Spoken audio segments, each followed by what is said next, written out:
क्या यह संभव नहीं है? क्या गांवों का विकास नहीं हो सकता?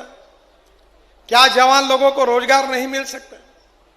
मैं 2004 से लेकर एक मिशन के रूप में काम कर रहा था कि हमारे देश में 16 लाख करोड़ का पेट्रोल और डीजल इंपोर्ट होता है। हमने तय किया था कि हमारे देश का किसान इस देश को लगने वाली ऊर्जा तैयार करेगा। मैं खुद 3 चीनी मिलें चलाता हूं और वहां से अब इथेनॉल बनता है और मुझे बड़ी खुशी हो रही है। मैंने अभी हमारे ट्रांसपोर्ट मंत्री जी उपस्थित है, उनको अनुरोध किया कि इंडियन ऑयल कंपनी ने मेरे अनुरोध पर अब 400 इथेनॉल के पंप गांव में शुरू करने का निर्णय किया है। हमारे किसान, उनके बच्चे मोटरसाइकिल, स्कूटर, ऑटो रिक्शा और कार चलाते हैं। अब पेट्रोल की गाड़ियों की जरूरत नहीं है। अब टोयोटा कंपनी की फ्लेक्स इंजन में कार आ रही है, पेट्रोल के बजाय 100% इथेनॉल पर काम करेगी। इतना ही नहीं तो बजाज, टीवीएस, हीरो, होंडा, मैंने खुद मोटरसाइकिल लॉन्च की, मैं ट्रांसपोर्ट मंत्री हूं, वो किसानों ने तैयार किए हुए इथेनॉल पे चलती है। मेरे पास इलेक्ट्रिक की कार है और पानी से जो हाइड्रोजन निकलता है उसके ऊपर चलने वाली भी कार मेरे घर पर है, उसमें भी मैं घूमता हूं। बीच में योगी जी को भी मैंने घर उनके उत्तर प्रदेश भवन तक छोड़ा था। यह संभव है। इस देश का किसान केवल अन्नदाता नहीं है, वो ऊर्जादाता बन गया है। आपके रायबरेली जिले को, रायबरेली शहर और जिले को जितनी बिजली तैयार लगती है उतनी तो हम तैयार करते हैं। यह किसान बिजली तैयार कर सकता है। यह किसान पेट्रोल डीजल का अल्टरनेटिव दे सकता है। Ethanol, methanol, biodiesel, bio LNG, bio CNG, electric और हाइड्रोजन। आपके यहां जो परली तैयार होती है राइस स्ट्रॉ, उससे मैं बायो सीएनजी और बायो एलएनजी बनाता हूं। देश का पहला ट्रैक्टर मेरा खुद का मैंने बायो सीएनजी पर कन्वर्ट किया है। मैं ट्रांसपोर्ट का मंत्री हूं, हवा की बात नहीं कर रहा हूं। मैं आपसे अनुरोध करूंगा कि हमारा किसान अन्नदाता बना है, ऊर्जादाता बना है। अब हम पंजाब और हरियाणा में परली से बिटुमिन, डांबर तैयार कर रहे हैं। अब इतना ही नहीं तो पानीपत में परली से 1 lakh litre ethanol, 150 ton bio bitumen और 76,000 ton bio aviation fuel, sustainable aviation fuel यानी हवाई ईंधन जिसके ऊपर हवाई जहाज चलेंगे, वो भी तैयार हो रहा है।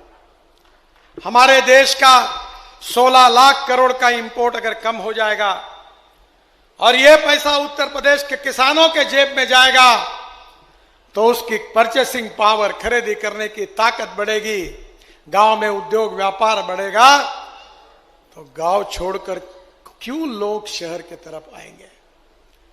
हमें देश का विकास करना है, हमारे देश को समृद्ध और संपन्न बनाना है, गांव, गरीब, मजदूर, किसान का कल्याण करना है, आत्मनिर्भर भारत बनाना है और दुनिया की तीसरी सबसे ताकतवान अर्थव्यवस्था हमको बनना है। और इसीलिए भारतीय जनता पार्टी ने प्रधानमंत्री मोदी जी के नेतृत्व में संकल्प किया है कि इस देश को भय, भूख, आतंक और भ्रष्टाचार से मुक्त करेंगे, गांव, गरीब, मजदूर, किसान का कल्याण करेंगे और इस देश को दुनिया की महाशक्ति बनाएंगे। यही कार्यक्रम लेकर हम काम कर रहे हैं। और इसी कार्यक्रम में अगर उद्योग व्यापार बढ़ाना है तो इंफ्रास्ट्रक्चर अच्छा करना होगा। इंफ्रास्ट्रक्चर डेवलप करना यानी water, power, transport and communication. मेरा विश्वास है कि अपने यहां बिजली होगी, पानी होगा, टेलीकम्युनिकेशन के साधन होंगे, रोड होंगे, तो मुझे नहीं लगता कि हमारे यहां इंडस्ट्री आएगी। और इसलिए आज उत्तर प्रदेश के रोड अच्छे बन रहे हैं। मैं पिछली बार योगी जी के साथ आया था तो मिर्जापुर में हम साथ थे। तब मैंने ऐलान किया था कि 2024 समाप्त होने के पहले उत्तर प्रदेश के राष्ट्रीय महामार्ग अमेरिका के बराबर होंगे, ऐसे मैंने घोषणा की थी। अभी कुछ दिन पहले अमेरिका से कुछ लोग आए और मेरे पास आकर उन्होंने कहा कि आपने गलत बोला। मैंने कहा क्या गलती हुई है? बोले आपने कहा कि 2024 समाप्त होने के पहले हिंदुस्तान के राष्ट्रीय महामार्ग का इंफ्रास्ट्रक्चर अमेरिका के बराबर होगा। आप गलत बोल रहे हो। आज ही आपका इंफ्रास्ट्रक्चर बराबरी में नहीं तो अमेरिका से अच्छा बना हुआ है, ये हम सर्टिफाई करते हैं। आज मैं हेलीकॉप्टर से देख रहा था, मुझे ज्यादा जानकारी यहां की नहीं है, पर उत्तर प्रदेश में हम 5 लाख करोड़ के काम कर रहे हैं। पैसे की कोई कमी नहीं है। आप चिंता मत करिए। ये पत्रकार भाइयों को मैं कहता हूं, मैं 10 साल से मंत्री हूं, मेरे जीवन में झूठ नहीं बोलता हूं। मेरी एक एक बात रिकॉर्ड कर लेना, और डंके की चोट पर आपको बता रहा हूं, मेरी एक भी बात पूरी नहीं हुई तो ब्रेकिंग न्यूज लगा देना। पर वो मौका आपको कभी नहीं मिल सकता। जो कहेंगे वही करेंगे, और जो करेंगे वही बोलेंगे। यही हमारी विचारधारा है, यही हमारी नीति है। रोड के बारे में बहुत कुछ बोलने लायक है, पर मैं कोई समय इसलिए रोड पर नहीं बोलूंगा क्योंकि आप तो देखते ही हो, तो बोलने की जरूरत क्या है। पर आज यहां रायबरेली में हमारे मंत्री जी ने भी कुछ मांगे की है, और विशेष रूप से उन्होंने जो मांगे की है, दिनेश सिंह जी ने, उन्होंने कहा है कि उत्तर प्रदेश सरकार में रायबरेली से लखनऊ मार्ग पर बछरावा में बाईपास बनाने का आग्रह किया है। वहां 158 करोड़ की लागत से 6 किलोमीटर लंबा बाईपास बनाने की मैं घोषणा करता हूं। रायबरेली से लालगंज 4 लेन 30 किलोमीटर रोड काम करने की बात उन्होंने कही है, मैं उसको मंजूरी करता हूं। 6 महीने के अंदर यह काम शुरू हो जाएगा। रायबरेली से लखनऊ मार्ग में मोहनलालगंज में 323 करोड़ की लागत से 14 किलोमीटर 4 लेन बाईपास की भी मैं घोषणा कर रहा हूं। सुल्तानपुर से लखनऊ तक 1 से 34 किलोमीटर 4 लेन मार्ग बन गया है। इसमें 3 बाईपास बनाने की मैं घोषणा कर रहा हूं।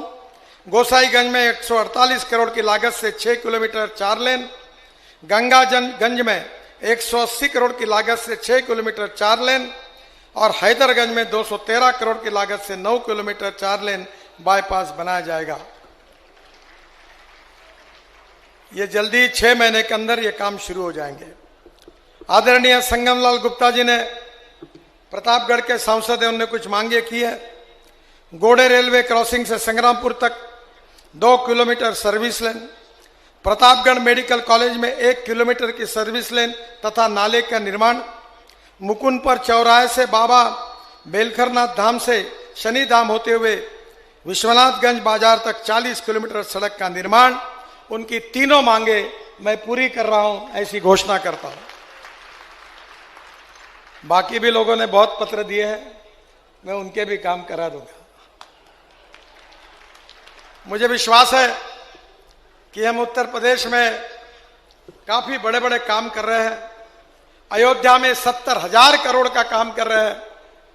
आदरणीय हमारे श्रद्धेय भगवान गौतम बुद्ध, जिनके बुद्ध सर्किट में वाराणसी से लेकर लुम्बिनी तक सब हमने 22,000 करोड़ का बुद्ध सर्किट बनाया है।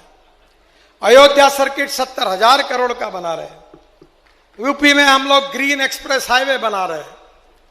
मेरा विश्वास है कि आने वाले समय में योगी जी के नेतृत्व में यूपी प्रगतिशील, समृद्ध और संपन्न राज्य बनेगा।